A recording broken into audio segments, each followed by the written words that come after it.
বসে ঐক্যবদ্ধভাবে আমাদের একটাই দাবি, এই ইন্টিরিয়ামকে, আওয়ামী লীগকে আজকে রাতের মধ্যে নিষিদ্ধ করতে হবে।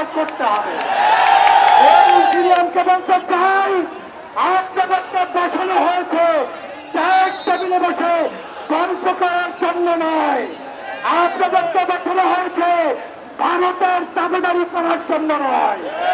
অর্থাৎ বাংলাদেশে আওয়ামী লীগের ব্যাপারে সিদ্ধান্ত হয়েছে গত 5ই আগস্ট, ওই সিদ্ধান্ত আমাকে আওয়ামী লীগকে নিষিদ্ধ করে অন্য সকল সংগঠনদেরকে নিয়ে বাংলাদেশ পরিচালনা করতে হবে।